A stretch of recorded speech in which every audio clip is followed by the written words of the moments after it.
of all others has haunted our imagination.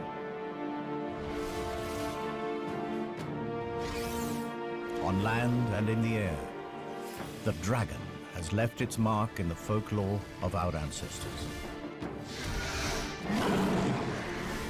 But what if these fantastic stories were more than myth? What if the legends were true?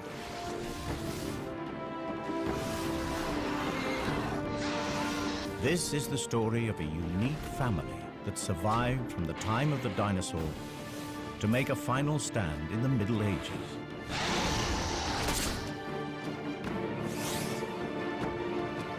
A scientific exploration of a remarkable species.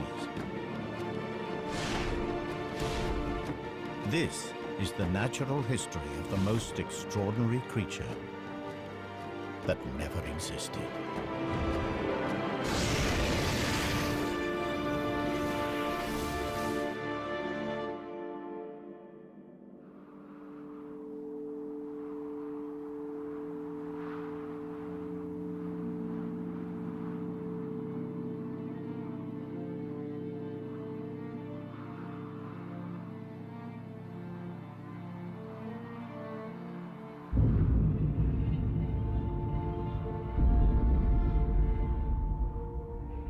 The Cretaceous period, a time when the world was ruled by the most fearsome predator that ever walked the earth. Tyrannosaurus Rex.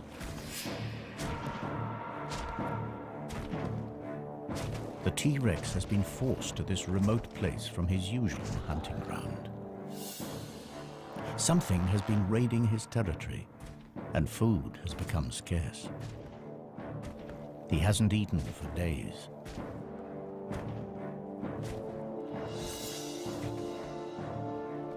At last, a potential kill. But the T-Rex is cautious. He has never seen a creature like this before.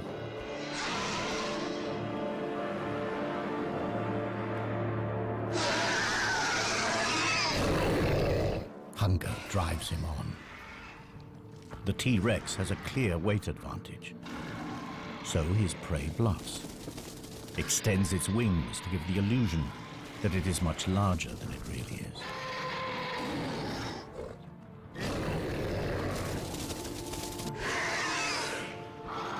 But the T-Rex isn't buying it. So the creature tries a different tack.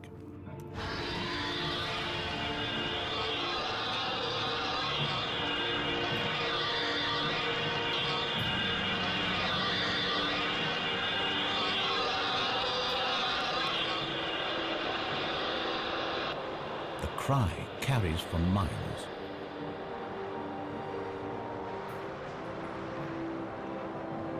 To this predator's sensitive ears, the sound is incredibly painful. But the T-Rex is still not deterred. And up here, there's nowhere to hide. But it is the T-Rex, not his prey, that is fatally exposed. They are not alone.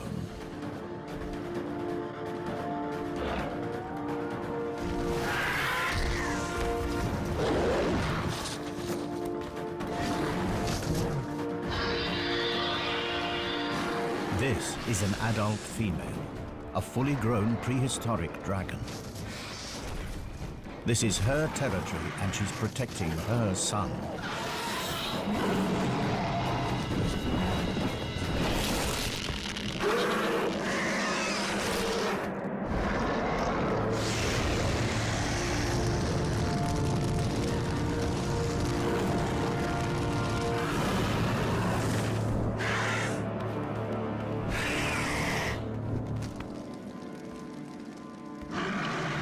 The Tyrannosaurus will not last the night. But the mother is also seriously injured.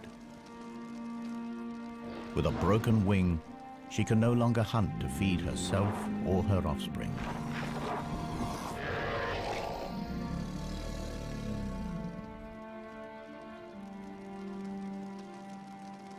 But 65 million years from now, the T-Rex's skull will inspire a theory in the mind of a brilliant young paleontologist.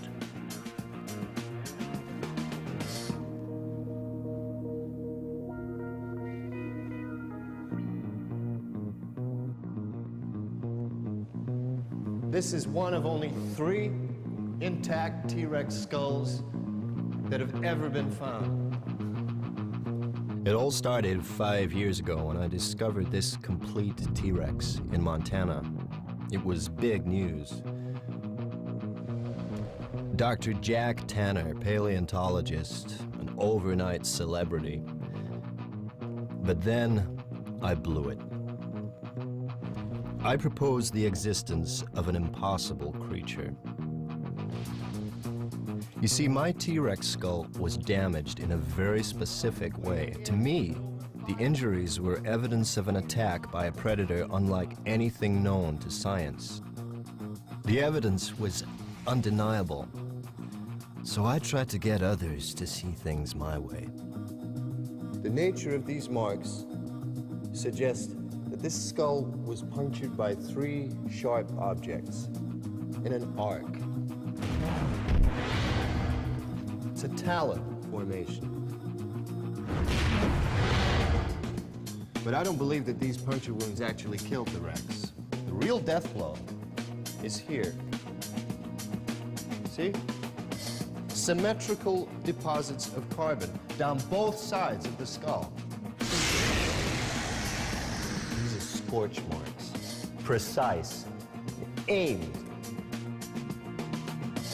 Perhaps my childhood obsession had clouded my thinking. You see, as a kid, I was mad about dragons. Dragons from the high seas, flying dragons from Greenland, fire-breathing dragons from Europe. And here's the thing that got me. These myths came from all over the world, right? From cultures that could never have met. And yet from the Andes to the Himalayas, you could hear stories of dragons.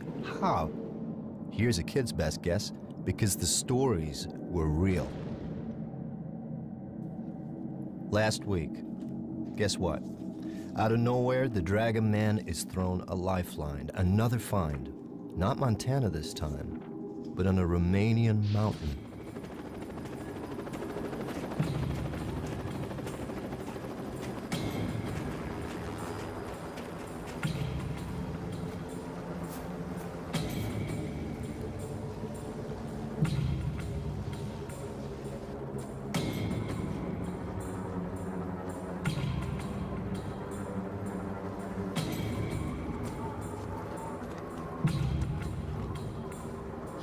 Extreme skiers had fallen into a network of ice caves. They found something horrific.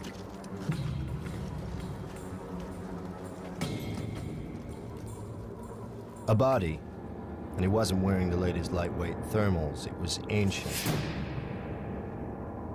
There's nothing the police could do with a 15th century corpse. This was a case for historians, not detectives. But police being police, they couldn't resist a nose around. They uncovered a medieval crime scene, a massacre.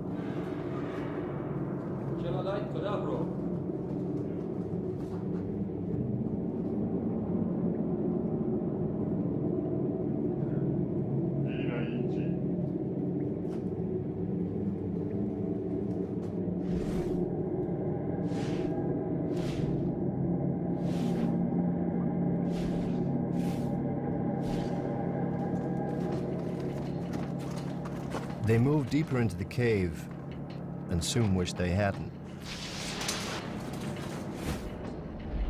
Now, I don't know the Romanian word for dragon, but someone said it.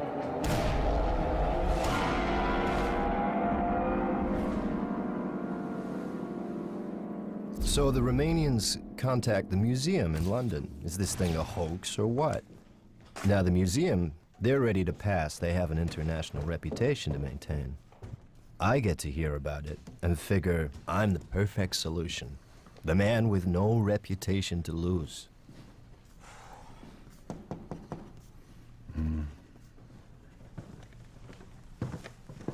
Have you seen the pictures? Every head of department has seen the pictures. And?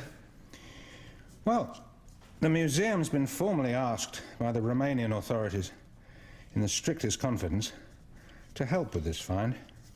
It's got them in quite a state. They don't know what they've got, and neither do we. Can I go? On the museum's behalf?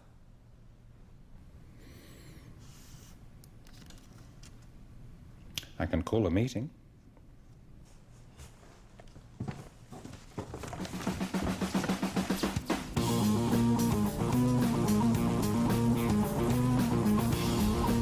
So here I am, with two of the museum's rising stars who see me as a bad career move. We've got strict orders. If this thing's of any interest, get it shipped back to London.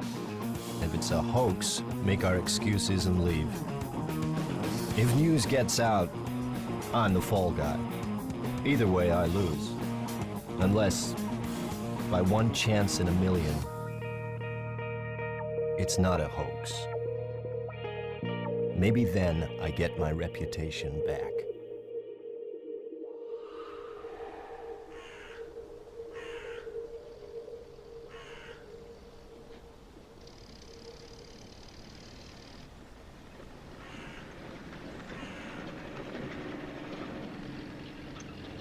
It starts badly. They've moved everything off of the mountain. Who knows what evidence might have been disturbed?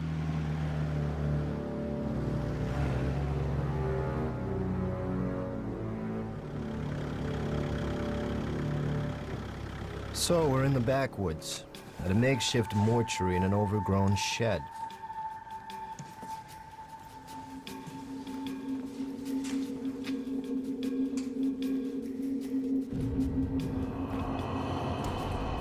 The official word is the bodies have been blackened by ice, but I wonder.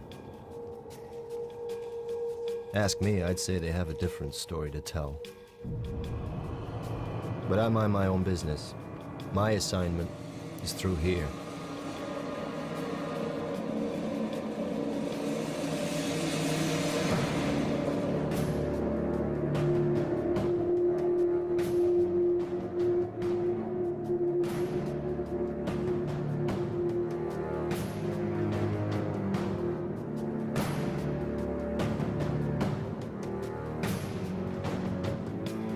Nobody said anything about a whole carcass. It's massive. I can see why the Romanians were cagey. I should be too, if I had any sense. This has got to be a hoax, hasn't it?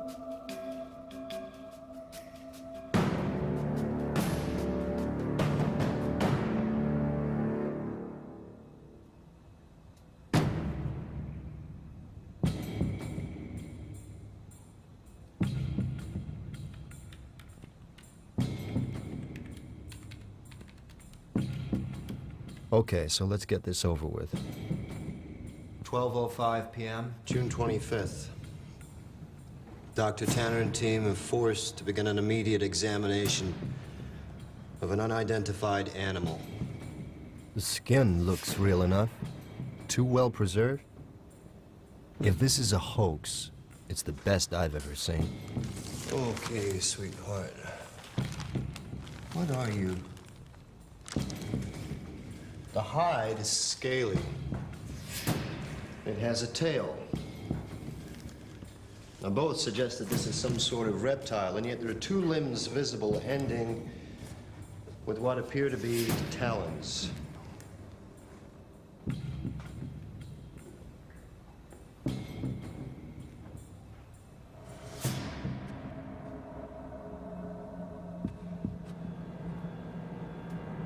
Now, these are general characteristics.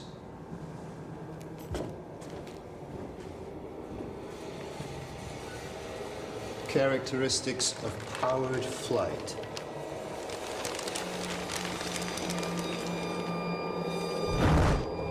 Could this thing really fly?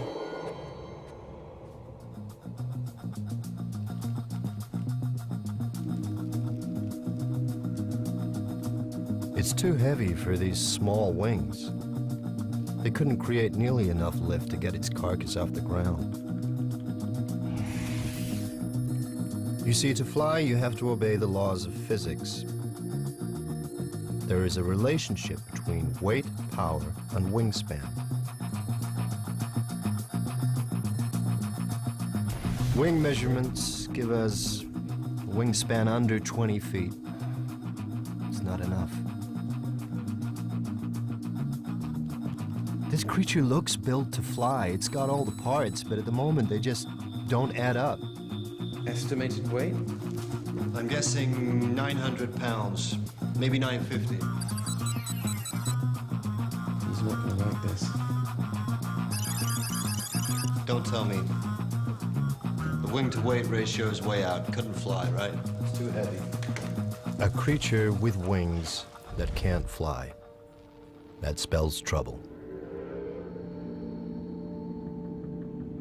2 weeks have passed since his mother saved him from the T-Rex, and the young dragon is in trouble.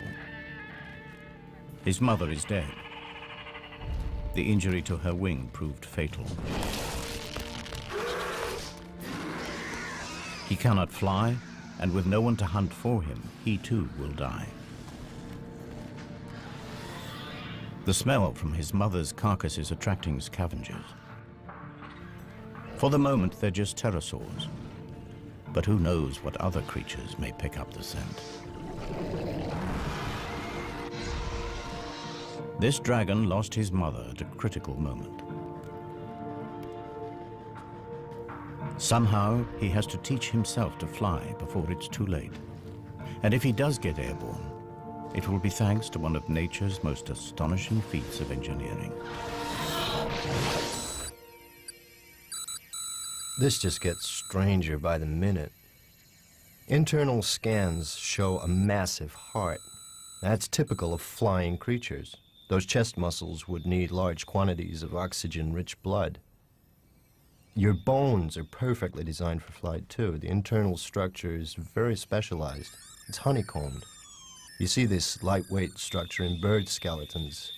Their bones are strong, but still light enough for flight.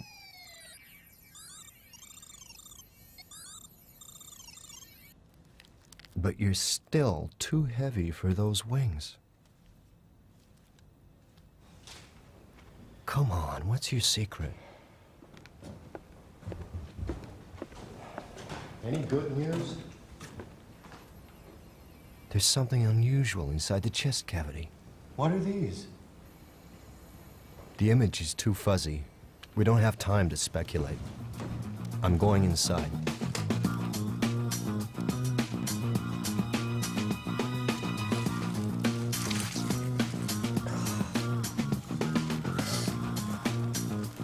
The plot thickens.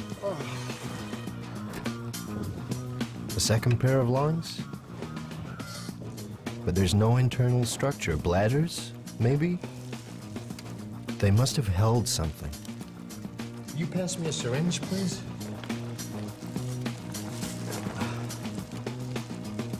Thank you.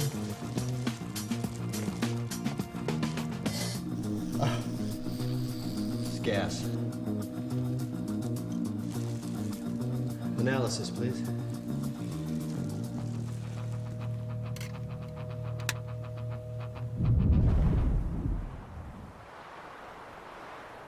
Unable to hunt, the young dragon exploits the only food available to him.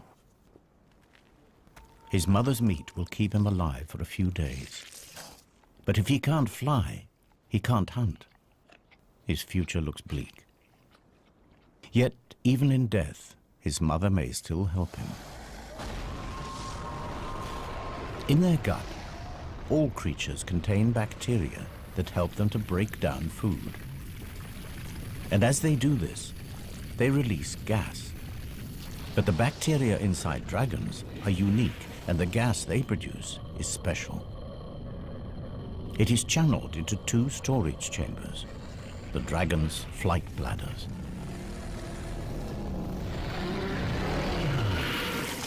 Alongside the super light skeleton, these bladders provide the key to flight, provided you know how to use them.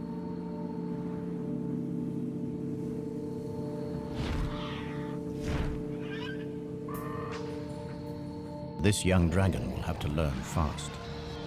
The scent of his decomposing mother has attracted the most dangerous creature imaginable.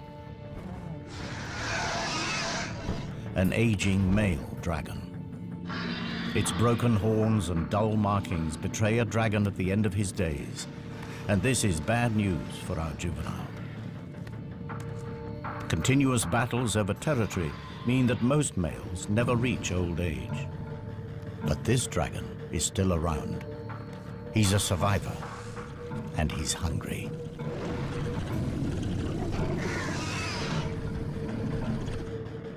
The youngster senses that given the choice, he'd prefer fresh meat. And this time, his mother isn't there to save him. His only hope is to take to the air.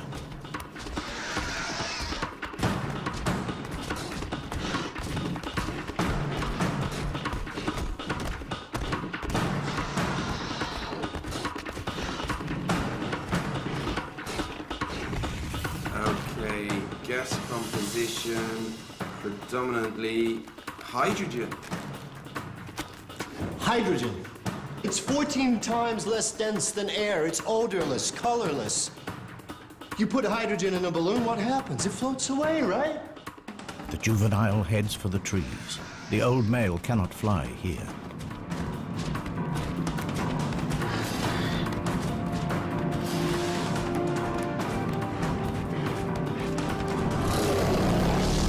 Inside, the young dragon's body is working overtime. Heart beating, muscles pumping, and hydrogen is collecting at a phenomenal rate.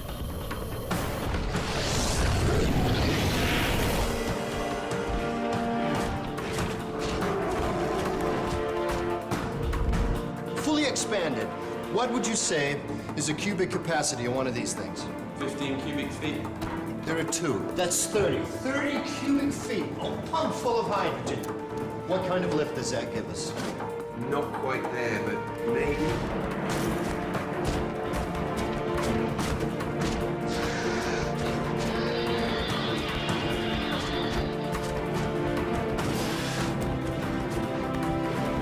The youngster's flight bladders are now full, but crucially, so is his stomach. The undigested meat is weighing him down.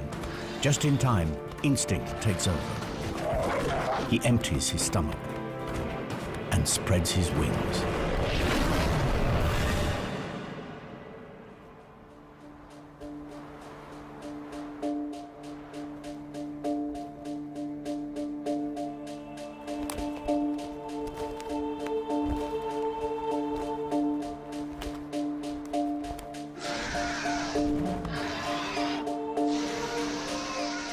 Exhausted, the old male abandons the chase.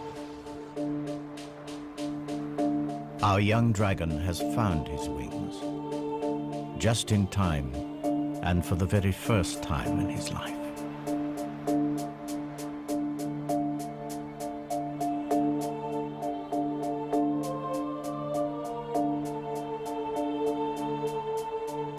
Analysis suggests it's to be confirmed that maybe, just maybe, this creature could fly. This is no hoax. This thing is for real. A gigantic flying lizard. Too much to expect that you could breathe fire, too. If it's interesting, bring it back to the museum. That was the plan. Well, it's interesting, all right. But let's see what else we can find out before we have to leave. Okay. Time to put our heads into the lion's mouth.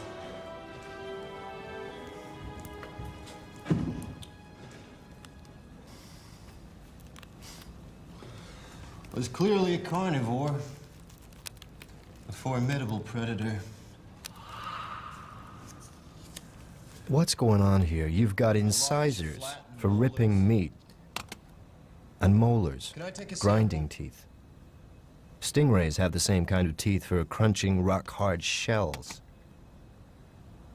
What would a meat-eating predator want with teeth like these?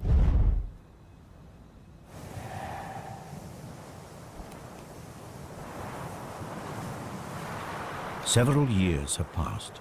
and our juvenile is now a young adult. But he is homeless. Without territory, he will never have a regular supply of food, and he will never mate. But his time has come. In the past, he has strayed accidentally inside the territory of dominant males. Today, there is no mistake. It is a daring act. Half of all young males are killed in territorial battles. The dull coat of adolescence has transformed into a vibrant display designed to intimidate rival males.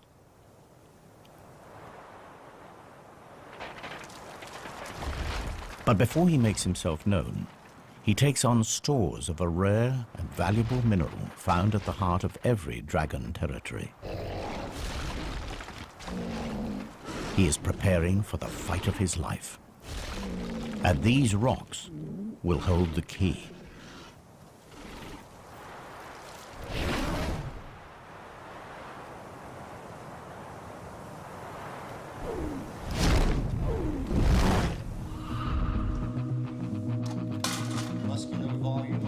The inner surface of the mouth is incredible.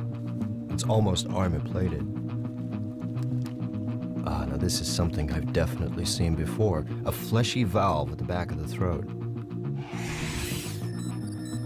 This flap is very similar to the false palates found in crocodile throats. Crocs use it to stop their lungs from flooding while holding prey underwater. It's a very distinctive shape, and come to think of it, I think I've seen fossils of this somewhere. This is a highly specialized structure. Can you scout the excavations and dig sites, museums, see if anything like this bone has popped up anywhere else? Or maybe it's an adaptation.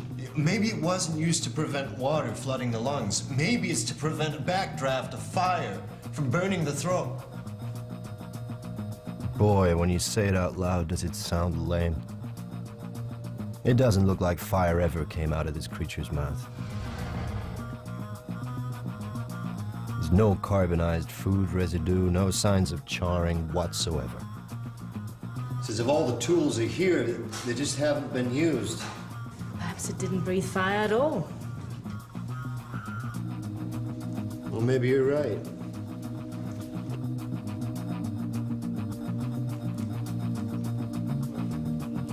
Let's take a step back.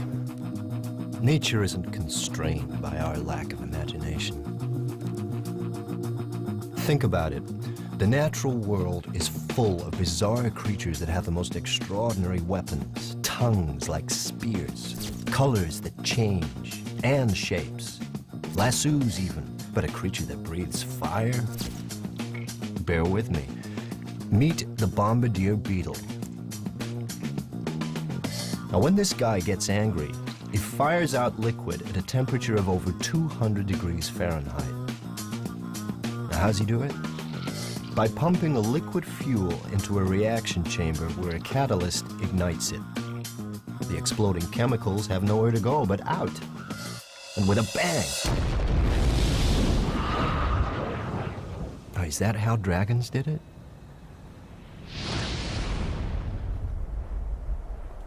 In the heart of his territory, the resident dragon, the alpha male, blasts a warning into the air. It signals that he is fit, healthy, and confident enough to waste precious fire on a display. The message is not lost on our young challenger.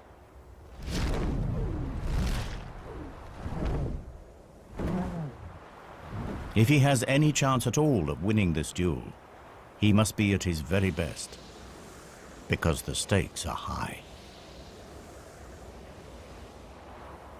With territory comes not only a guaranteed supply of food, but the one thing every young male needs if he is to leave his mark on the next generation: females.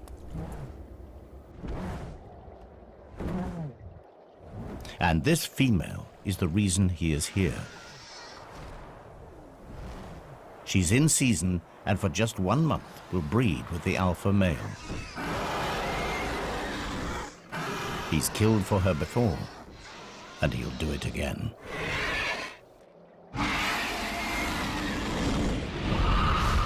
Okay. Back to basics. What do we need to produce fire? We need fuel, and we need something to light it with, an ignition system. We need a light, combustible material. Like gas?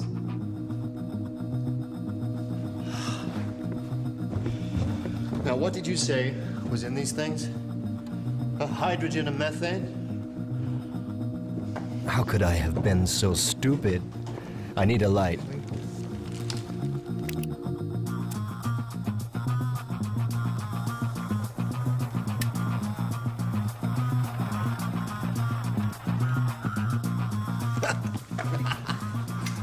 It's hydrogen and methane, both combustible gases, both lighter than air. These sacks double up as buoyancy aids and fuel stores. Evolution at its most economical. So far, so good. But how did you ignite it? Can I take a sample, please?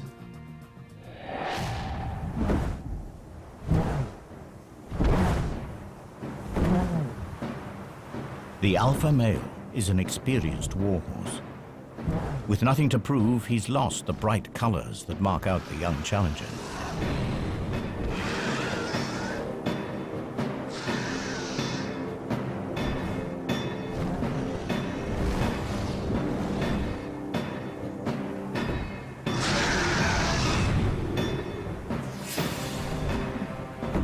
Experience tells immediately.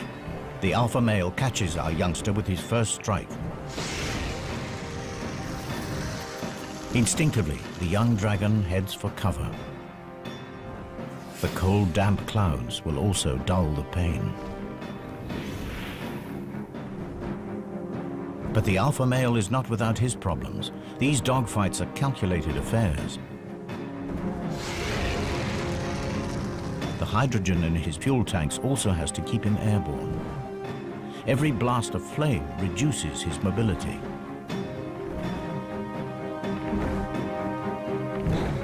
The challenger appears to accept defeat. He heads for the territorial boundary. It seems that now his best hope is to escape with his life. The alpha male drives on.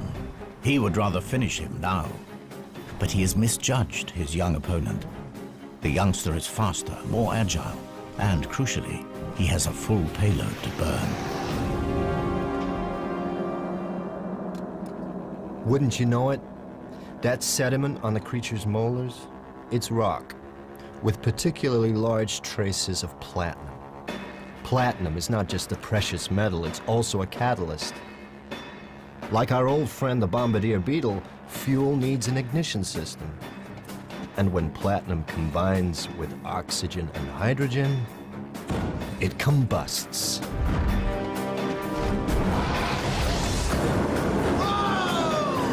It produces fire.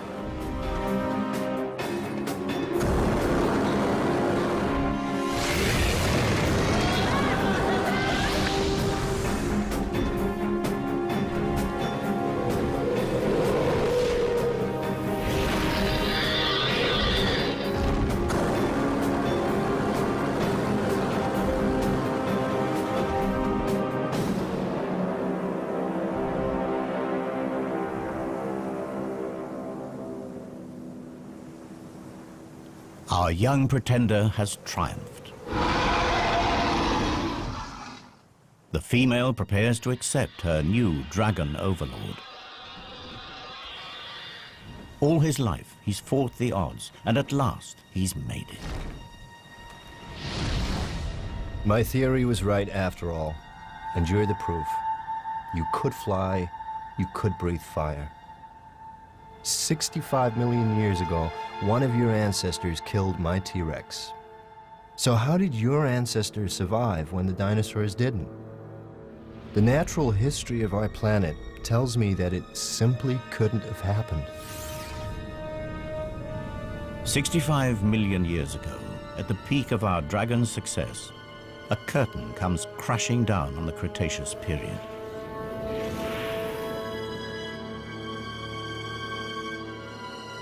A meteorite the size of Mount Everest smashes into the planet. Known as the KT event, it wipes out nearly all life on Earth.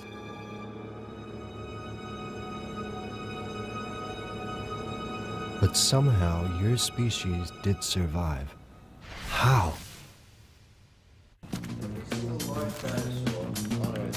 If the KT meteorite finished off the dinosaurs, how did a giant species like yours survive? Let's think straight. What other large creatures survived KT? Sharks, skates, rays, turtles, coelacanths, amongst others. And all have in common? Their marine life. And crocodiles, too. Crocodiles. The false palate is found in crocodiles. Raised nostrils, suggesting a creature that could hold its prey in its jaws and breathe while completely submerged in water. But this creature didn't swim, it flew. It has wings and talons, not webbed feet, suggesting the palate must be an evolutionary relic. Somewhere in the dim and distant past, this creature's ancestors lived in water. You swam from extinction.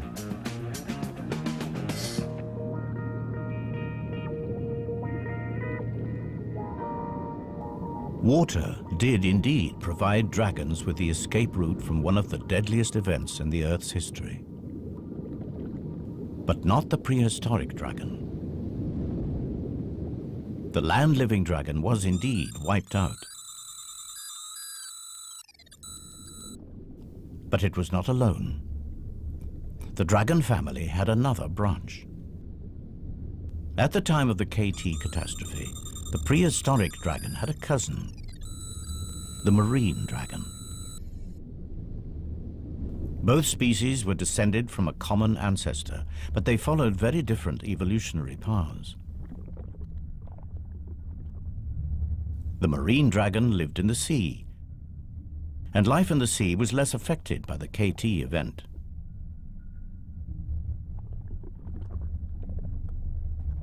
As they evolved, their flight bladders became swim bladders. Their large wings reduced to become fins, and their powerful tails became rudders. Marine dragons thrived.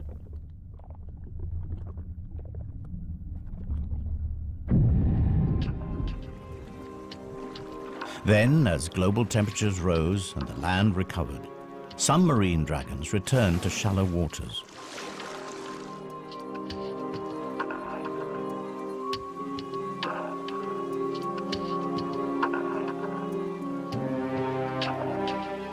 Through estuaries and rivers, they eventually made their first tentative steps back onto land.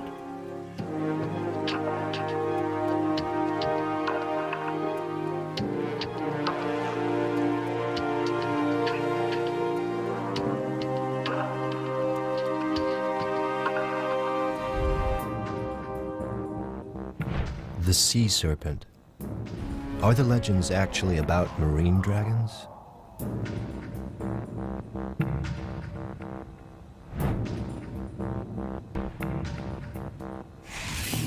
That false pallet, guess what? Looks like it's turned up at a dig site. This could be our missing link.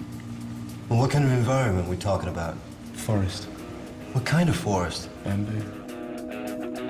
I knew I'd seen the pallet before. It was in that excavation in China. I thought it had been from an extinct branch of crocodilian. Turns out to be much more exciting. So the water dragon came back on land and evolved into new species, at least one of them in Asia.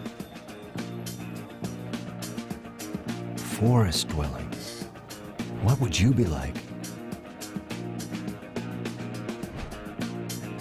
Well, in Chinese mythology, dragons are low-slung, elongated, slender. The kind of body one would expect from an animal that's recently adapted from water. Was it really suited for life in a forest?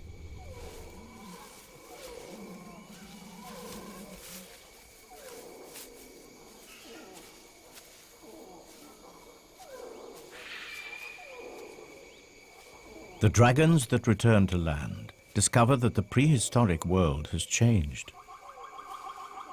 The era of the dinosaur is over, and a new order of animals has risen up to fill the void.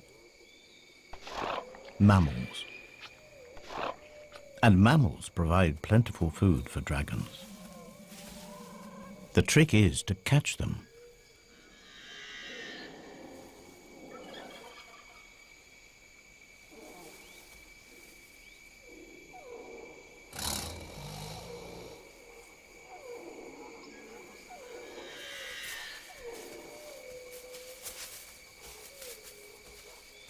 The superb camouflage and silent movement has made this dragon all but invisible in the bamboo forest.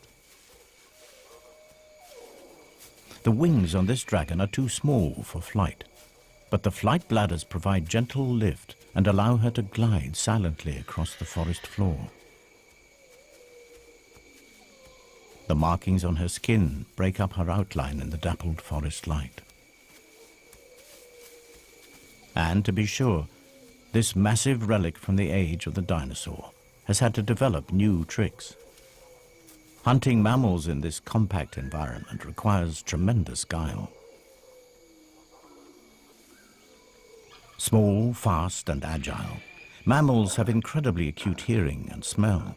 Alerted, they can disappear in an instant. Positioning herself downwind from her prey, she lies in wait and listens intently.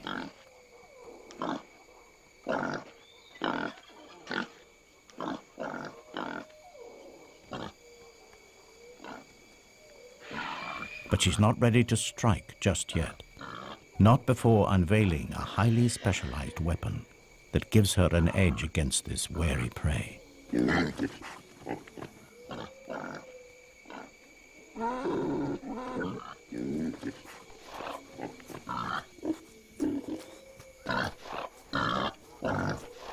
The forest dragon has developed a remarkable behavioral strategy. Mimicry.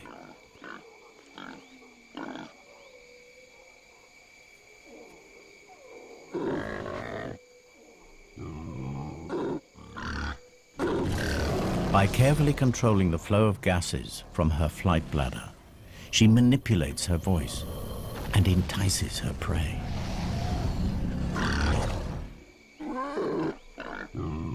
But her hunt is disturbed. There's an intruder in her territory, a creature that will come between this dragon and her prey for the last time. It's not just the invasion of her territory that riles her, or the loss of the odd meal. This animal is a real and emerging threat to her very survival.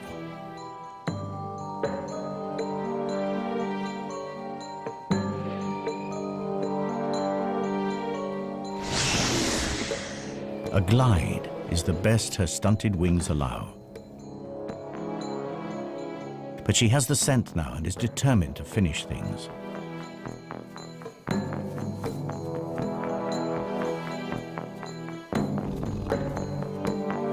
Smaller and more mobile in the forest undergrowth, the new mammalian predators are proving to be accomplished hunters.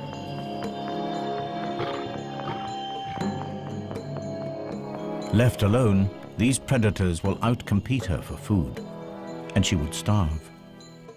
She isn't going to let it happen. The dragon closes to striking range. She blends into her surroundings, unseen, but not unheard.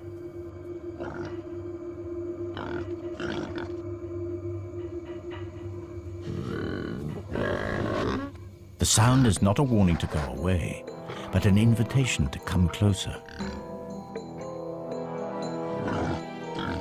The tiger senses a meal.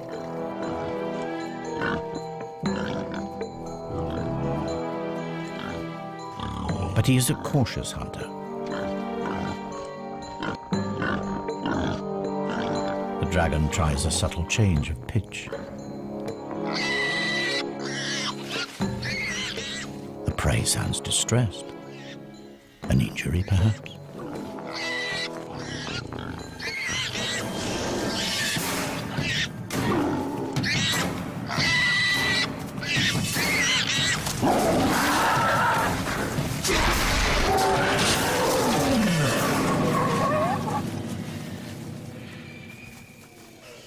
The tiger falls for it hook, line and sinker.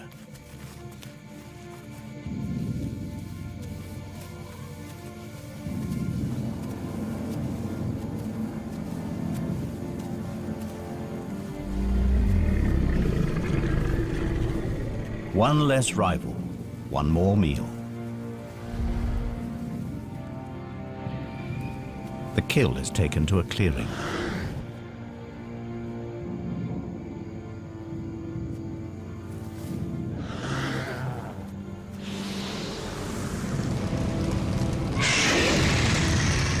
The forest dragon has adapted its ancient weapon into a culinary tool. Cooked meat is far more easily digested. But the flames draw another mammal near. A species that will prove a far greater threat to her survival.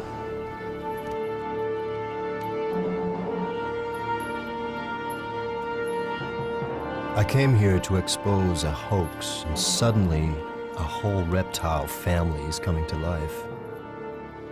What a family. Of all the prehistoric giants, only yours survived the KT catastrophe. And you weren't the only dragon. Seems there was a forest-dwelling Asian dragon, a sea dragon too, just like the myths. Could there have been others? I need more time. The helicopter will be with us any minute, and soon we'll be heading back to England. And once this thing's back in the museum, I won't get a look in.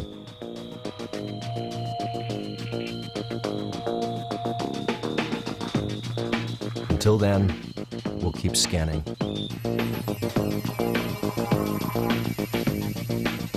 You need to look at this.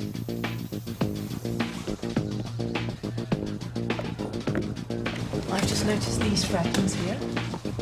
What are they? Crushed ribs? No, the rib cage is totally intact. But they're bone fragments, right? And what are they? Well, that explains the weird proportions.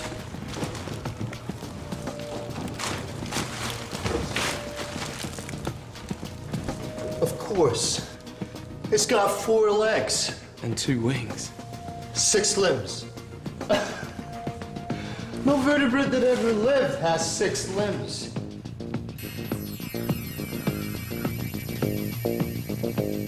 It's true, every land-based vertebrate on the planet has 4 limbs. Front feet, back feet, arms and legs.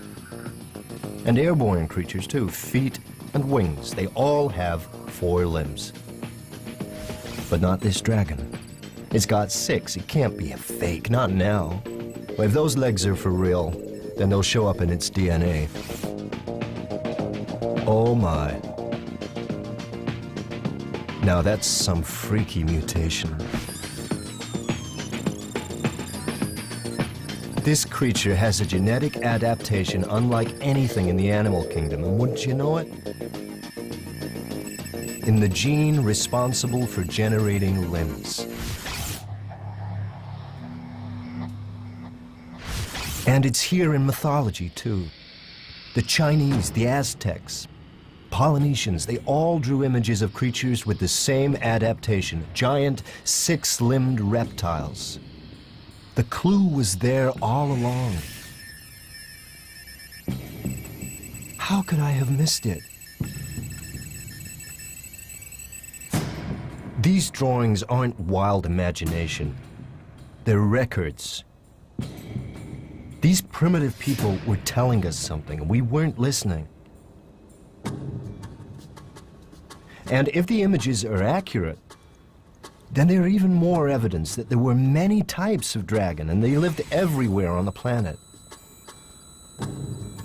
Okay, we've got evidence for a marine dragon, the sea serpent of legend, a forest dragon that lived in Asia, the Chinese dragon that adorns 1,000 pots, and you, well, let's call you the mountain dragon. Have you left your mark on European folk history?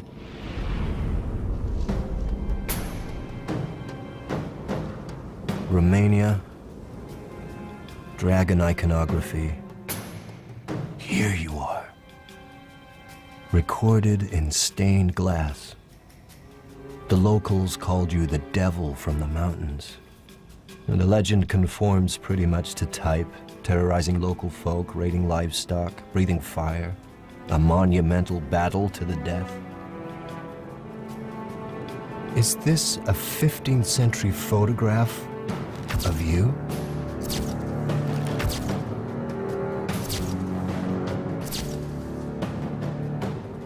So the local farmers gave you a name, the Mountain Devil. And what kind of devil were you? We're down to the wire. They'll be moving the body out any minute, and I'll have to leave with it. One last check. Could we have missed something? What's that in the heart? It's something embedded in the right atrium. That's not organic matter.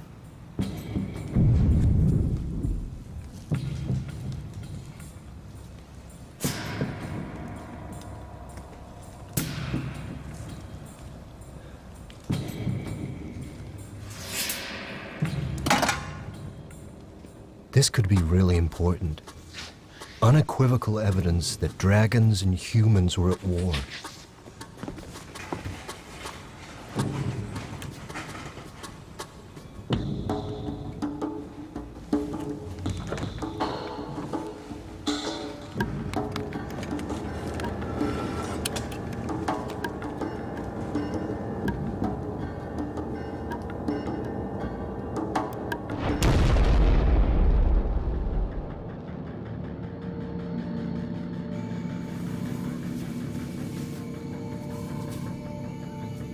Throughout the age of mammals, dragons survived.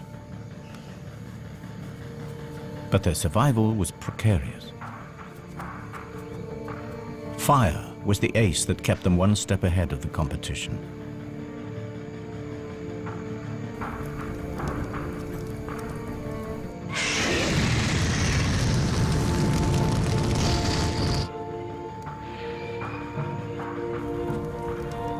But in time, a new mammal emerged.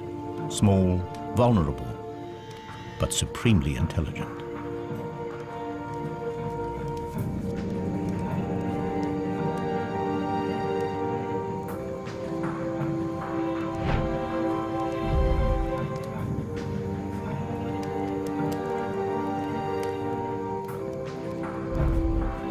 Physically, man was no match for a dragon, but he recognized the possibilities of fire.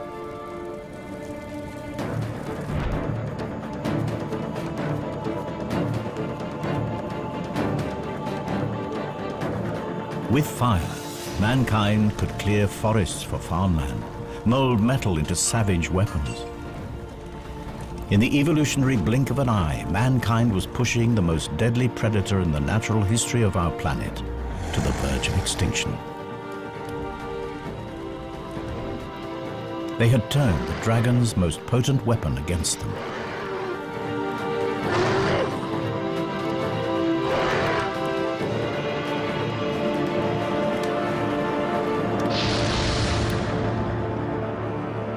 The stories of these epic battles were recorded in folklore around the world, culminating here in Romania.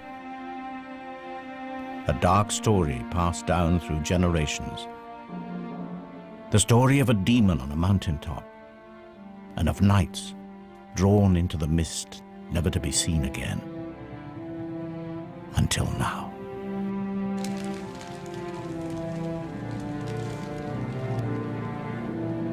Humans and dragons, mortal enemies. If these knights went looking for a dragon, it looks like they found one. This isn't ice damage, this is carbonization. These men were burned alive by a dragon for sure, but not ours. Our dragon never breathed fire.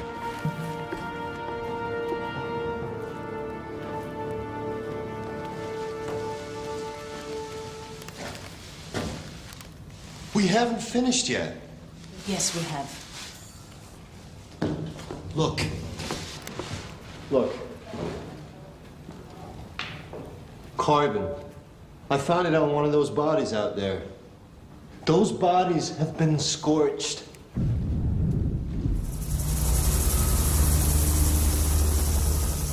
They're right, of course. It's the find of the century, and we can't risk it turning to mush. But the mountains are calling me. What did those men find up there? They're ready for it!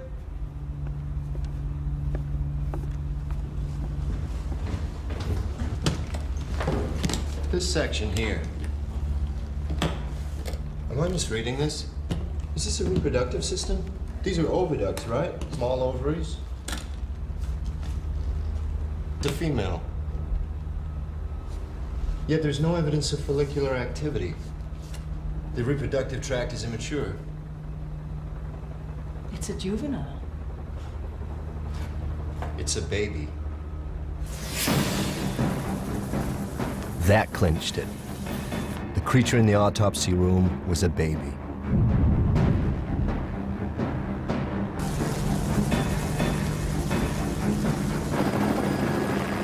The cave wasn't just the scene of a random crime. It was a nest. The local myth is starting to sound remarkably like an accurate verbal account of a real event. The knights weren't killed by our dragon. They were killed by an adult, perhaps defending its young. A dragon corpse can tell us how their bodies worked, but a nest, it can tell us so much more, how they lived. My guess, up in those mountains, we'll find evidence for a dragon family. Tanner is about to unravel a medieval tragedy. It is the 15th century, and a mountain dragon is under threat.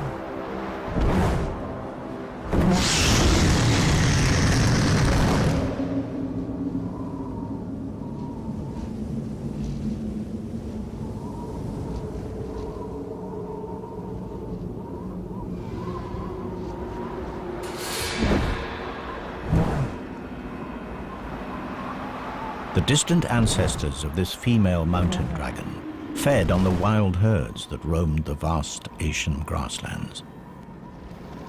But the herds were tamed by man. For dragons, they were no longer fair game. They were livestock. And so the dragons that gorged themselves on the plains have been driven to the remote regions of Europe. And in this remote place, wild game is scarce. Today, she is hunting the rarest creature on Earth. But not to eat. Today, she's looking for a mate. She spreads her scent throughout her territory.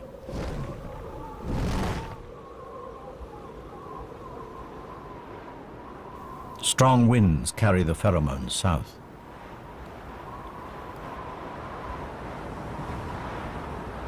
Female dragons mate once every 7 years, yet this mature female has never seen a male dragon. Nevertheless, every year when she comes into season, instinct commands her to play out the rituals of attraction. Her season is almost finished, and the window will close for another year.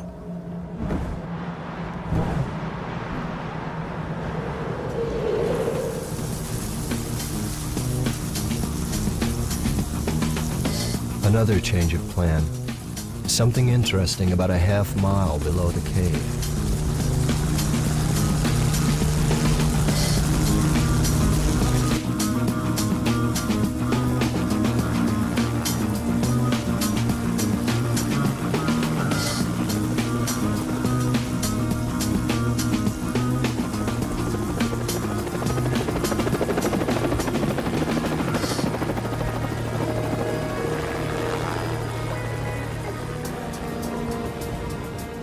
The melting snow has revealed unusual features on the rock.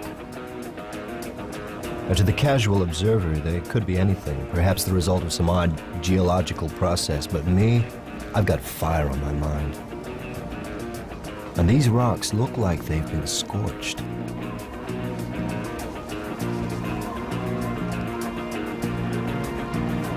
No, don't worry about samples. I need you to follow this line and look for more burn marks. And tread carefully, watch for hidden crevasses. Okay, approximately 2 hours due south from the drop-off point, heading towards the scene of death. Can you take a GPS reference? Okay. Evidence of discoloration of the rock. Seems to have been subjected to a blast of intense heat. It's literally scarred the rock. These rocks have been burned to melting point in symmetrical lines. The dimensions are frightening. Lightning couldn't do this. Forest fire? It's not likely. We're halfway up a mountain at the edge of a glacier. The lair is nearby. Was there some kind of fight?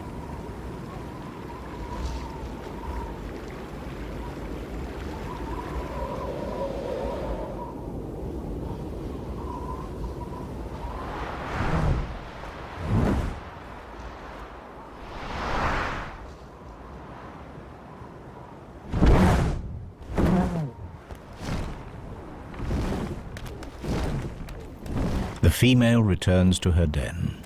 A network of caves melted into dense glacial ice. Despite the cold temperatures outside, in here the temperature is relatively warm. Like an igloo, the thick walls retain heat. But the mountain dragon has another line of defense against the cold. From her marine ancestor, she's inherited a blood protein that prevents her tissues from freezing. It has proved vital to her species as they are forced into increasingly inhospitable habitats.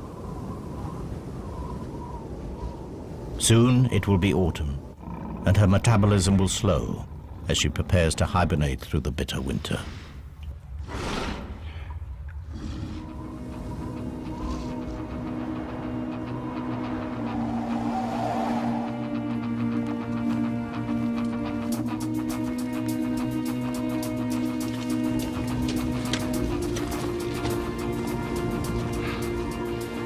This is it.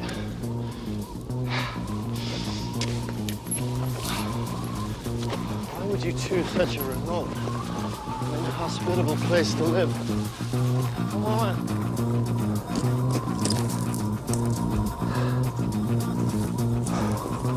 Well, the police have done their job. Now it's our turn. Set up ultrasonic mapping and grid digital tiles of all the surfaces. We need to get a clear picture of what this place looked like 600 years ago. Can you begin excavation of the floor and the walls?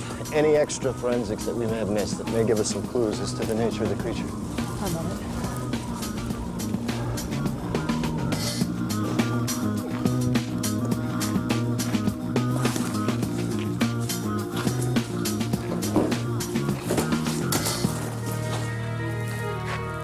So this was where they found you. Gridding tile 1, set.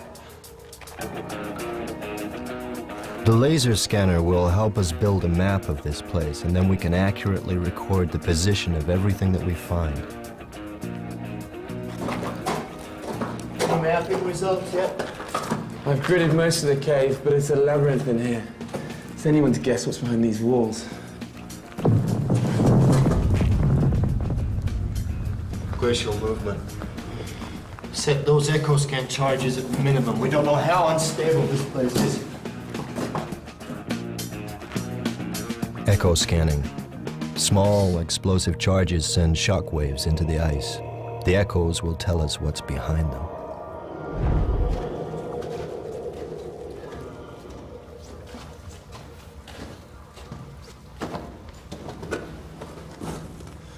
What is it?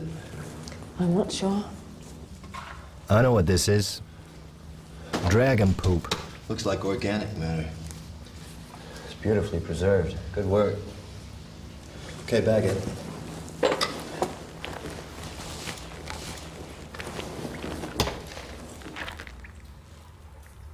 Sorry. Evidence of bone shards. Look, these look like fruit stones. Date stone? Not many date palm trees in the Carpathians 600 years ago. It's possible that she strayed, but it's more likely that this is the feces of another. And so the next question,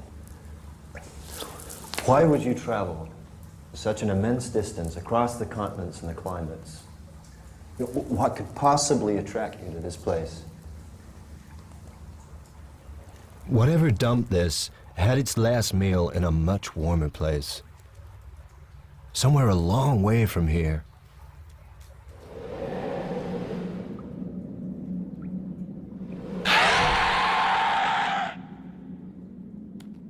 The female's curiosity is aroused.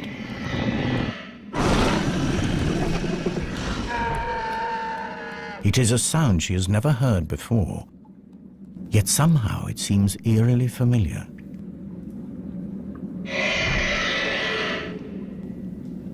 She is compelled to investigate.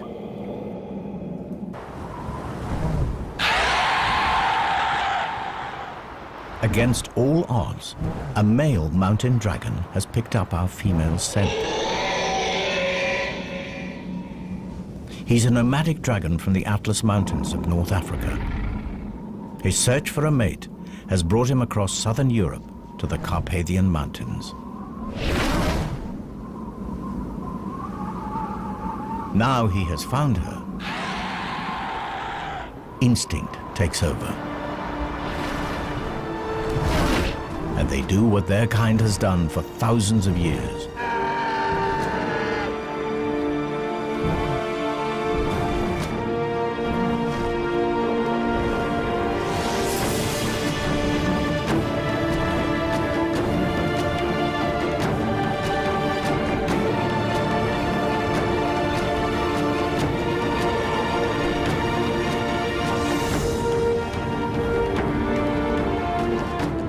It is a courtship ritual that is as perilous as it is spectacular. At the height of her climb, they lock talons and drop in a dazzling free fall. It is the ultimate test of faith.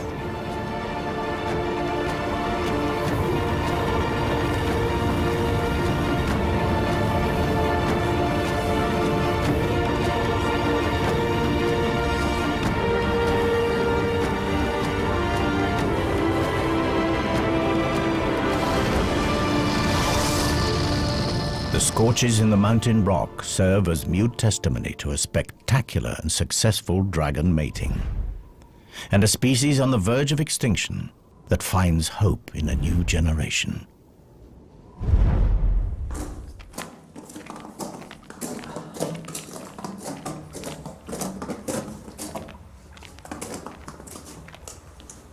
What is that?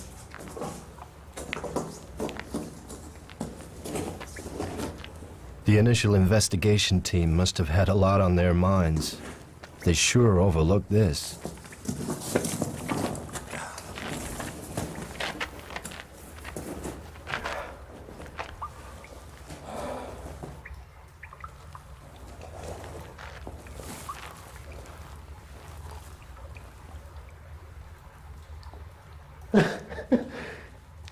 It's a nest. Judging from the size and shape of the calcified fragments and the curvature, I think it's safe to say that this egg was of considerable size. And given the fairly limited number of fragments, I think it's safe to say that only one egg would have been incubated at any one. Oh my God.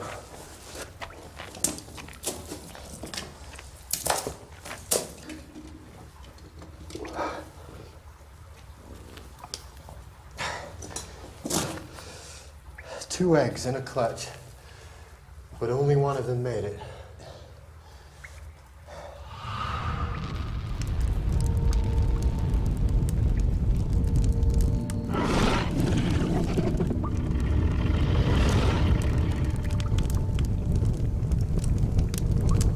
Crocodiles bury their eggs in active compost to keep them warm. Dragons have a much more direct method.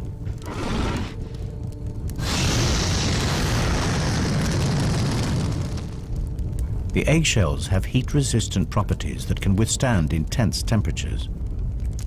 In fact, without this searing heat, the dragon chicks inside would die of cold.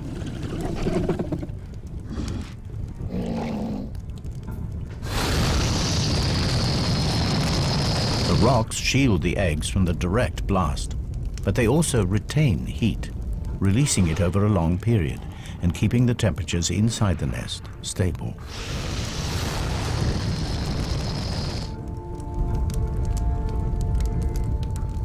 If she is to become a mother, careful and constant temperature control is essential over the long incubation period.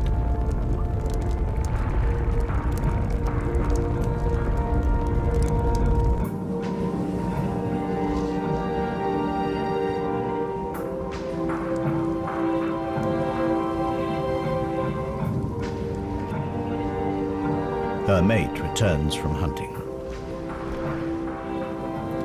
He has been unsuccessful again.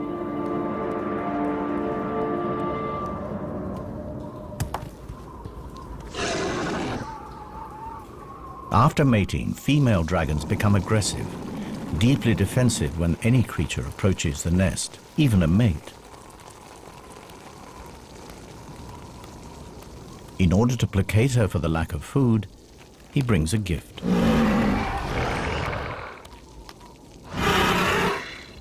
Another rock for the nest.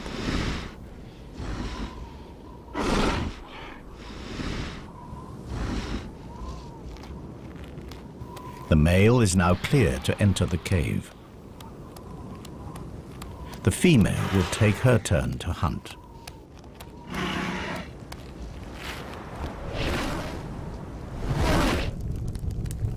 Now the male has responsibility for the nest.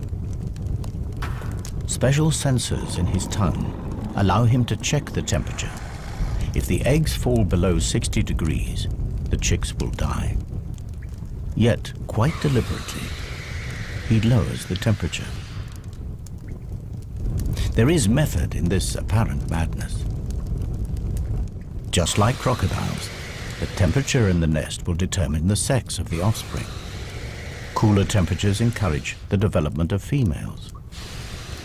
Males, even sons, will compete for territory, food, and breeding females. Females suit him better. In normal times, this self-serving strategy is sound, but in a species on the verge of extinction, an imbalance in the sexes could prove fatal. Should anything happen to him, this tiny group is finished.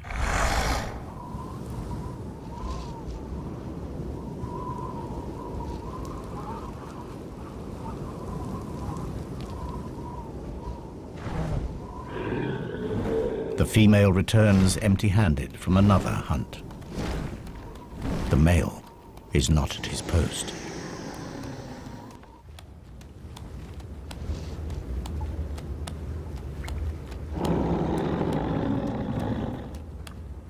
Something is very wrong. The male has let the incubation temperature drop dangerously low.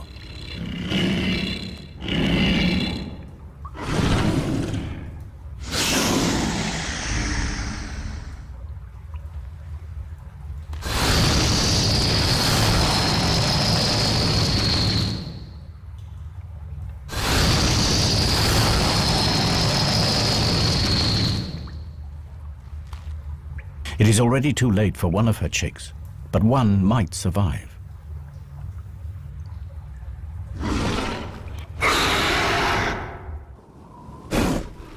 The male senses trouble and makes his escape.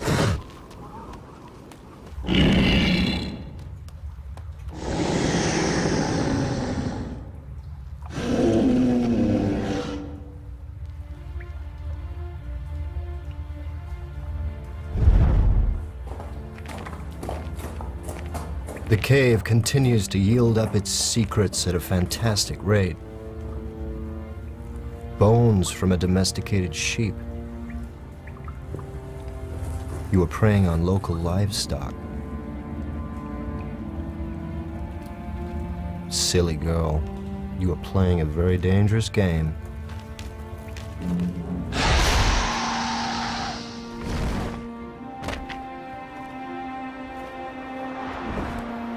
The female has taken to raiding livestock for food.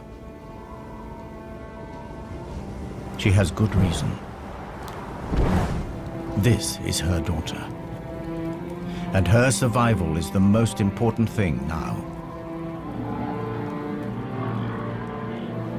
But by stealing from farms, she risks provoking the locals and placing her daughter in danger.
Unaware of the price on her head, the female dragon continues to equip her daughter for the future. She is passing on the secret of fire.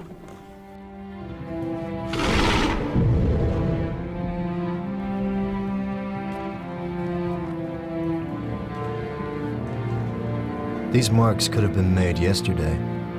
They were after something in the rock. We'll need tests, but my guess is that we'll find platinum. This nest wasn't built here for the view.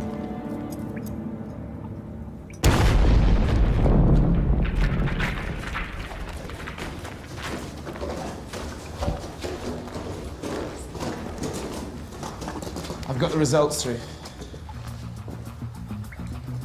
Yes, look, one chamber through here.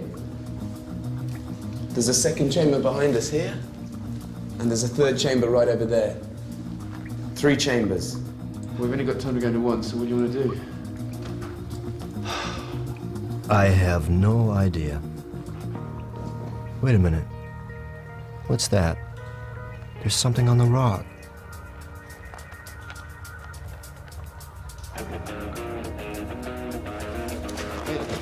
Stand here. Stand here. Put your arm, this arm.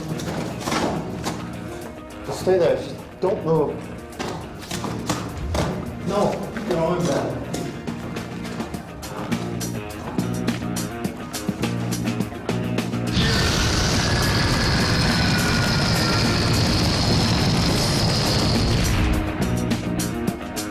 Whatever created that blast mark came from behind this wall. Set up the rover. We're going in here.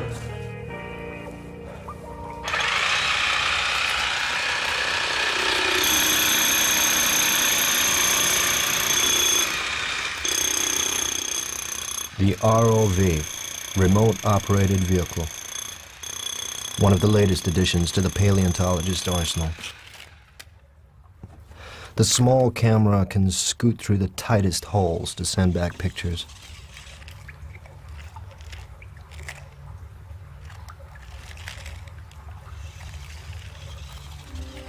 Padre nostro, sia santificato il tuo nome, venga il tuo regno, sia fatta la tua volontà, come in cielo e così in terra. Dacci oggi il nostro pane quotidiano.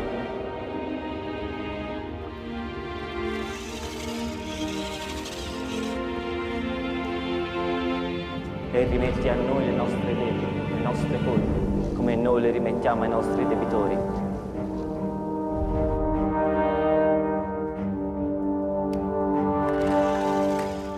E non ci indurre in tentazione, ma liberaci dal male.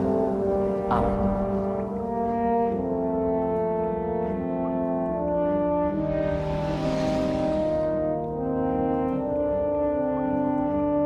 We gotta get in there.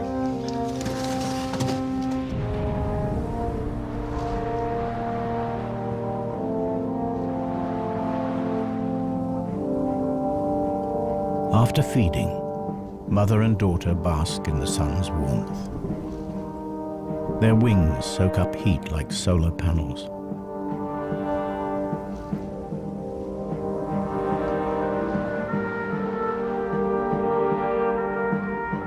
In a rare moment of intimacy, they lie together and share body warmth.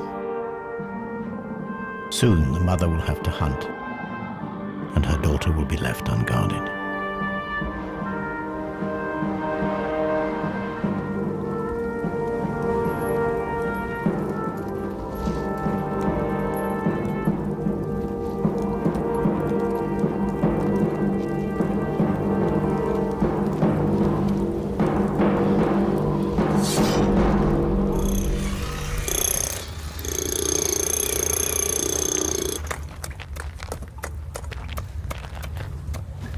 The nights in the mortuary weren't alone. This place is looking more like a war zone. The question is, whatever killed them, is it still in there?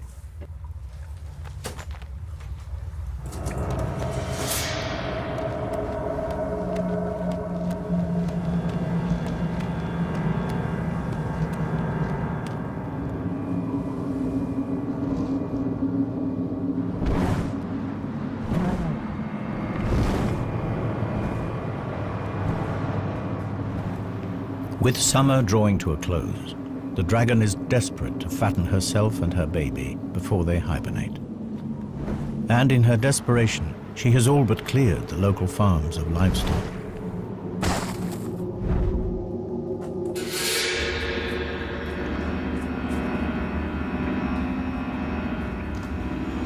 There are 2 more bodies in here. There doesn't appear to be any evidence of scorching.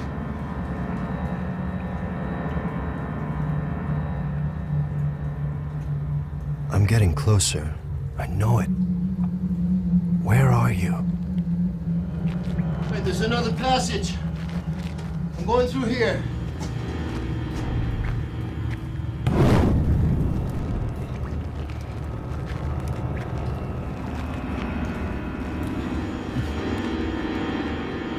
Once man and dragon lived side by side. Dragons were respected, even worshipped. Now they are hunted like vermin. Man has driven dragons to these remote habitats.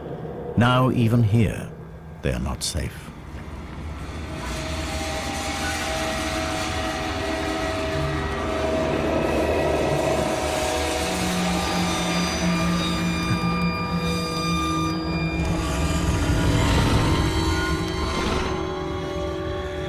Without the ability to breathe fire, this immature youngster is vulnerable.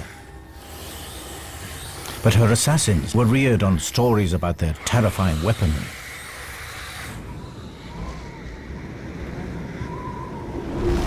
Wary of the fire-breathing devil, they are cautious. Eventually, they sense that this dragon carries no threat.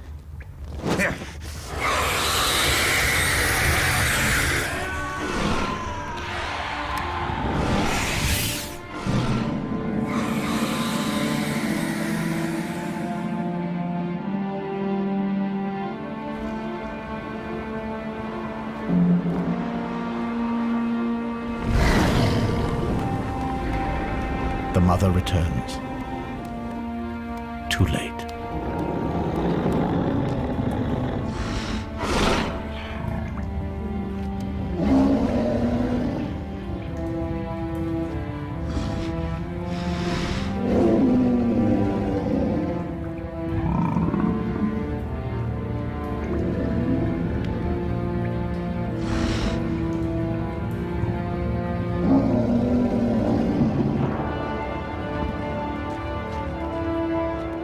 But her grieving will have to wait. She catches a scent, chilling yet familiar. In a final insult, the assassin wears the blood of her daughter as a trophy. These warriors may have survived many battles, but nothing can prepare them for the fury. They are about to reap the whirlwind.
Like higher mammals, dragons invest many years in rearing their young, and like those mammals, they feel loss.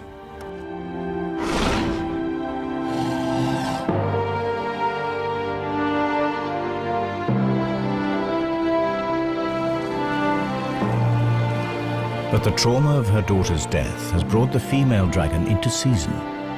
She may still be mourning, but her body knows that to survive, she must mate again.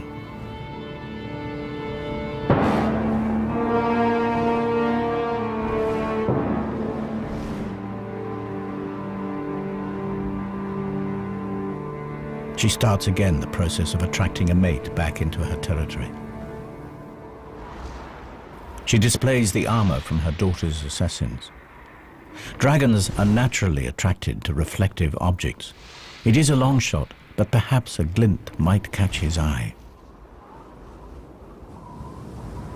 The chances are that he's no longer alive. There's nowhere left to hide.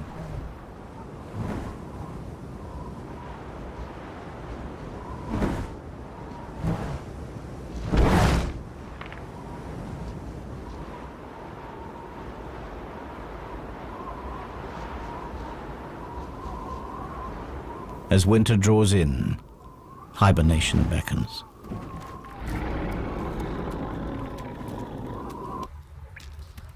She'll have to survive the winter on her meager reserves of fat. Her body temperature drops dramatically and she goes into suspended animation. All her usual functions are placed on emergency status, and her hydrogen reserves fall to almost zero. And in this state, she's as vulnerable as her daughter.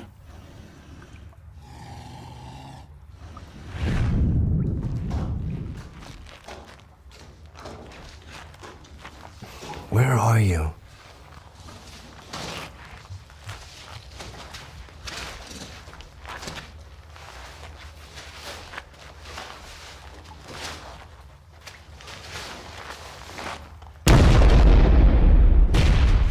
Another body! A spear. A body. It's crushed by something.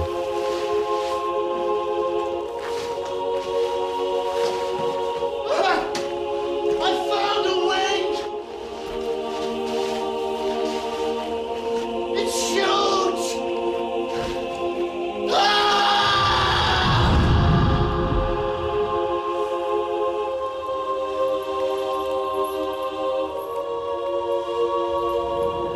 The female is woken from her torpor. More men have made the climb to her lair. This time they are better prepared.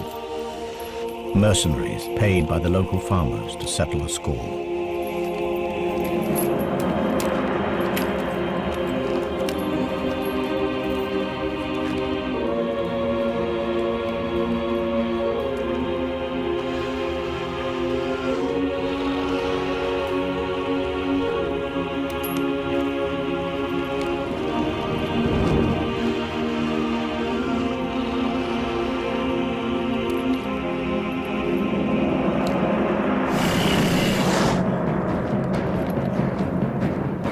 Without food, she cannot make hydrogen. And without her precious gas, she cannot fly or breathe fire.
Over the years, the cave was sealed by snow and ice, and the bloody battle frozen in time. The dragon faded from reality to mythology and would have stayed that way had these two dragons not revealed their secrets to us.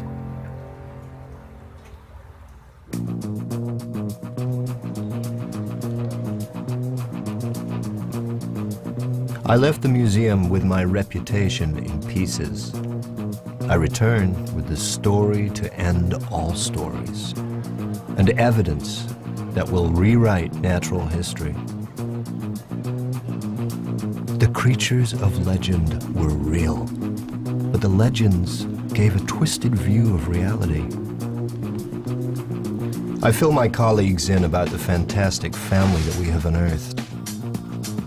A group of animals that lived alongside the dinosaurs, that escaped annihilation by going underwater, that re-emerged all over the globe, claiming forests and conquering mountains.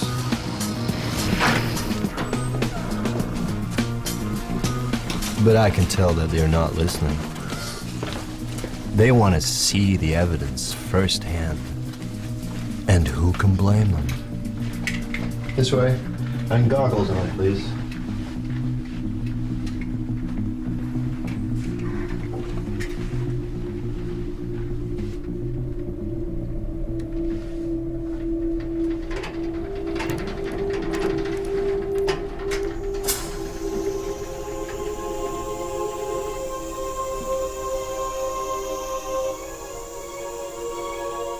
The story of life on our planet has been rewritten by a mother and her child, reunited.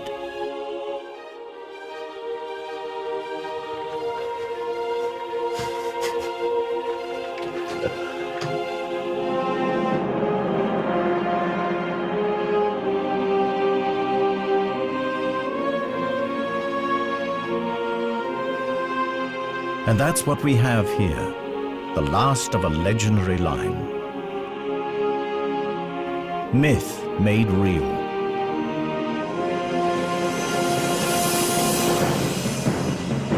The myth of a sheep stealer.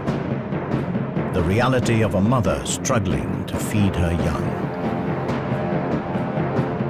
The myth of a vicious beast. The reality of survival at any cost.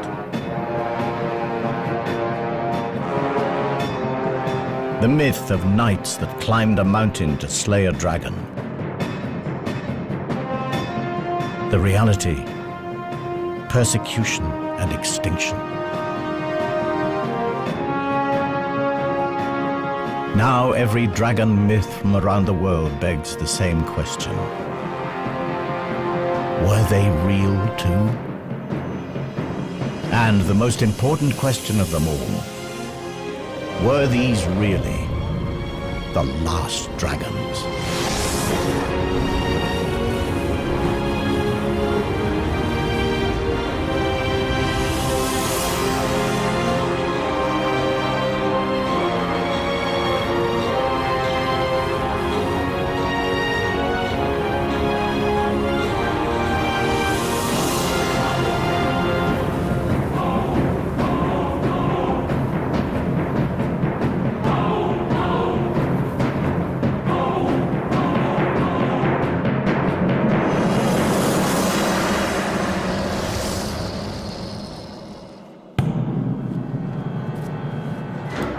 Professor Tanner, I thought I'd catch you.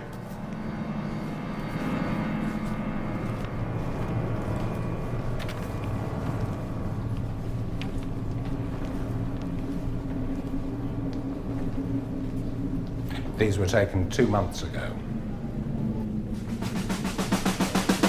Of all others, has haunted our imagination.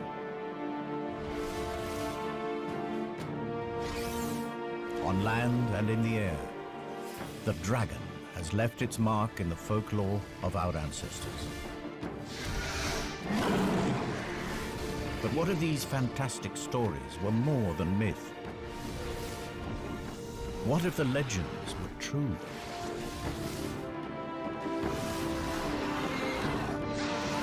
This is the story of a unique family that survived from the time of the dinosaur to make a final stand in the Middle Ages.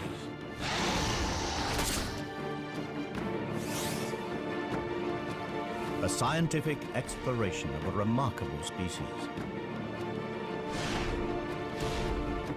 This is the natural history of the most extraordinary creature that never existed.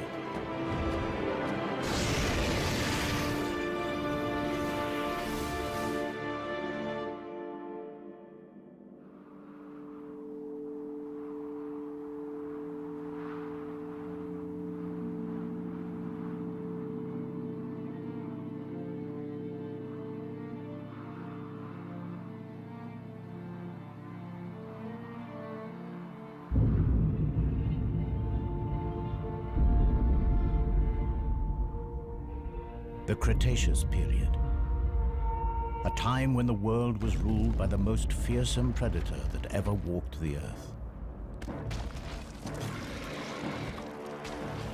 Tyrannosaurus Rex.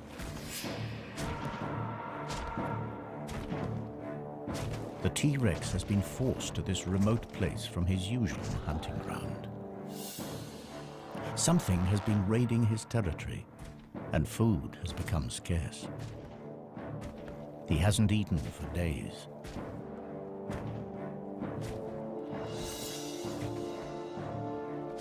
At last, a potential kill.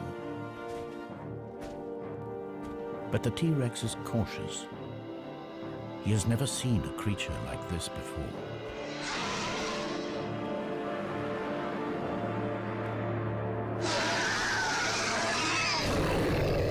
Hunger drives him on. The T-Rex has a clear weight advantage. So his prey bluffs, extends its wings to give the illusion that it is much larger than it really is.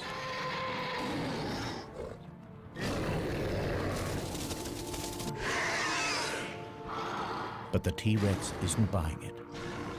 So the creature tries a different tack.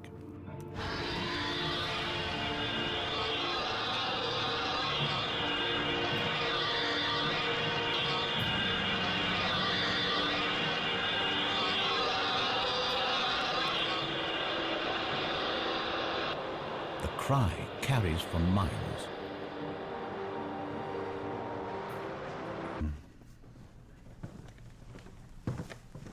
Have you seen the pictures? Every head of department has seen the pictures. And? Well, the museum's been formally asked by the Romanian authorities, in the strictest confidence, to help with this find. It's got them in quite a state. They don't know what they've got, and neither do we. Can I go? On the museum's behalf?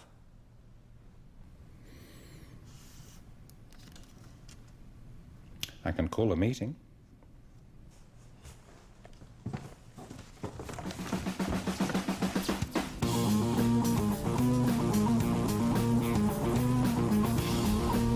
So here I am, with two of the museum's rising stars who see me as a bad career move. We've got strict orders. If this thing's of any interest, get it shipped back to London.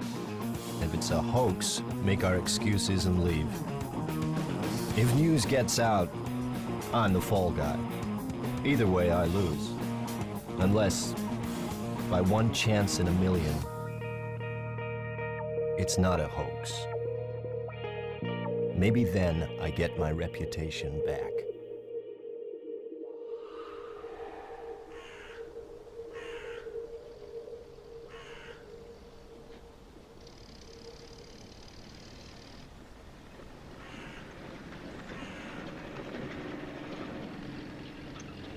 It starts badly.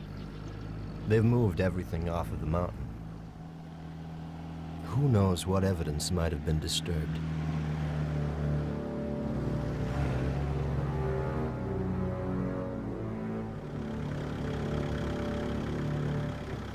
So we're in the backwoods, at a makeshift mortuary in an overgrown shed.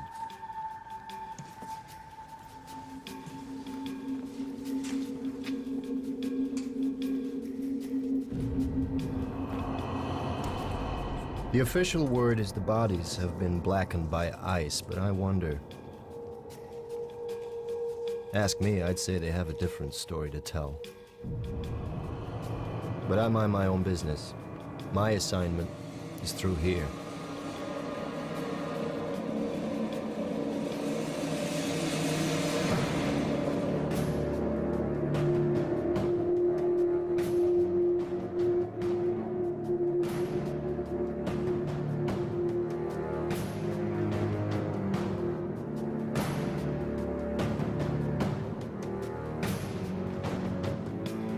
Nobody said anything about a whole carcass. It's massive. I can see why the Romanians were cagey. I should be too, if I had any sense. This has got to be a hoax, hasn't it?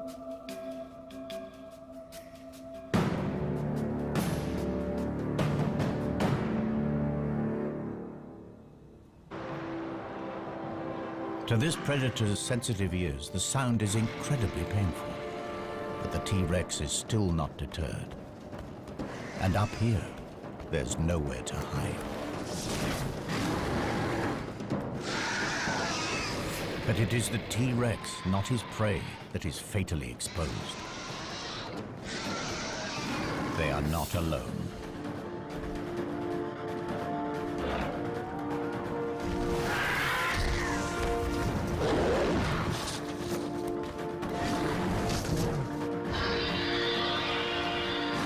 This is an adult female, a fully grown prehistoric dragon. This is her territory and she's protecting her son.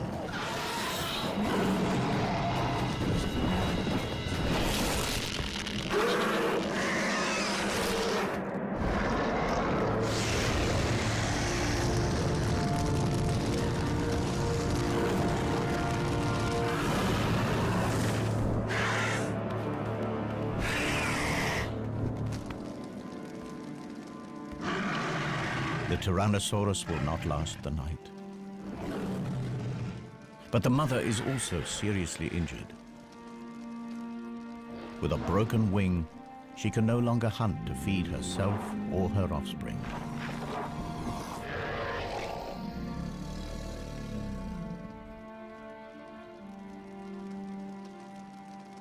But 65 million years from now, the T-Rex's skull will inspire a theory in the mind of a brilliant young paleontologist.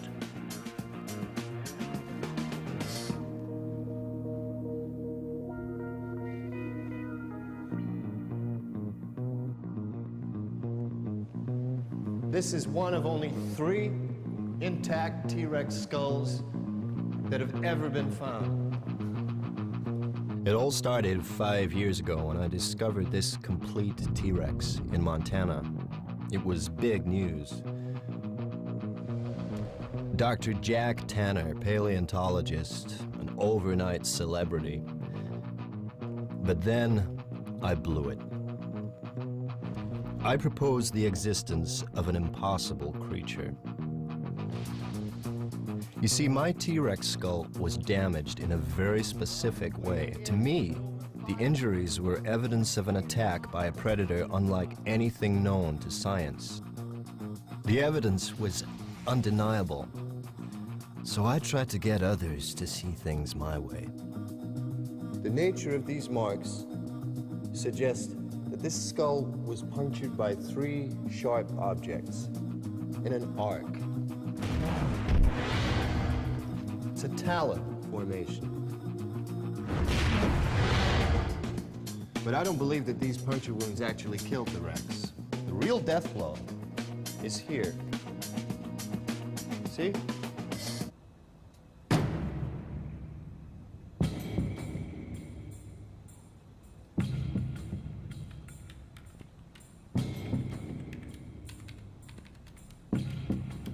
Okay, so let's get this over with. 12:05 p.m., June 25th. Dr. Tanner and team are forced to begin an immediate examination of an unidentified animal. The skin looks real enough. Too well preserved. If this is a hoax, it's the best I've ever seen. Okay, sweetheart. What are you? The hide is scaly. It has a tail. Now, both suggest that this is some sort of reptile, and yet there are 2 limbs visible ending with what appear to be talons.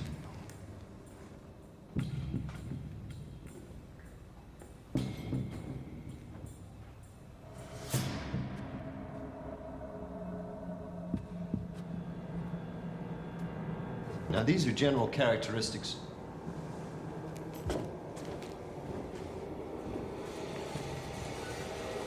Characteristics of powered flight.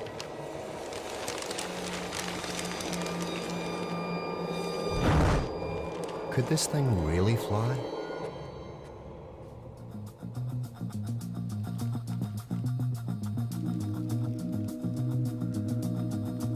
It's too heavy for these small wings. They couldn't create nearly enough lift to get its carcass off the ground. You see, to fly, you have to obey the laws of physics. There is a relationship between weight, power, and wingspan. Wing measurements give us a wingspan under 20 feet. It's not enough. This creature looks built to fly. It's got all the parts, but at the moment they just don't add up. Estimated weight? I'm guessing 900 pounds, maybe 950. He's not gonna like this. Don't tell me. The wing-to-weight ratio is way out. Couldn't fly, right? It's too heavy. A creature with wings that can't fly. That spells trouble. 2 weeks have passed since his mother saved him from the T-Rex, and the young dragon is in trouble. His mother is dead. The injury to her wing proved fatal. He cannot fly, and with no one to hunt for him, he too will die. The smell from his mother's carcass is attracting scavengers. For the moment, they're just pterosaurs. But who knows? Symmetrical deposits of carbon down both sides of the skull. These are scorch marks. Precise. Aimed. Perhaps my childhood obsession had clouded my thinking. You see, as a kid, I was mad about dragons. Dragons from the high seas, flying dragons from Greenland, fire-breathing dragons from Europe. And here's the thing that got me. These myths came from all over the world, right? From cultures that could never have met. And yet from the Andes to the Himalayas, you could hear stories of dragons. How? Here's a kid's best guess, because the stories were real. Last week, guess what? Out of nowhere, the Dragon Man is thrown a lifeline, another find. Not Montana this time, but on a Romanian mountain.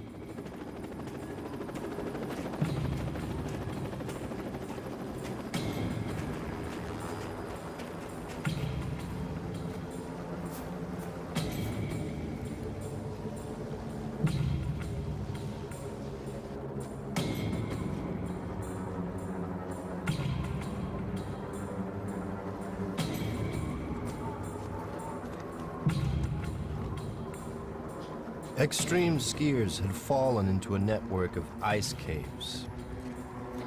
They found something horrific.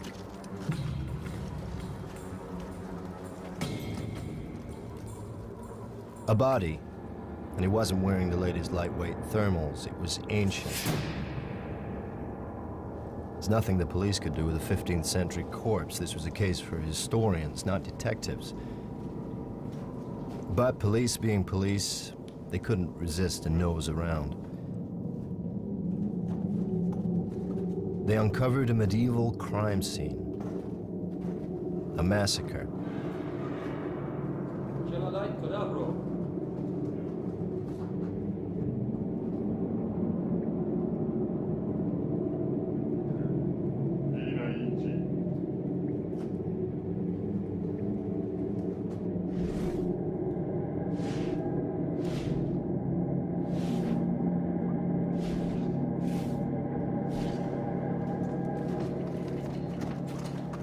They moved deeper into the cave and soon wished they hadn't. Now, I don't know the Romanian word for dragon, but someone said it.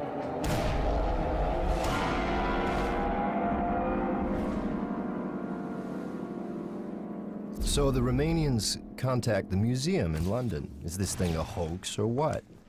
Now, the museum, they're ready to pass. They have an international reputation to maintain.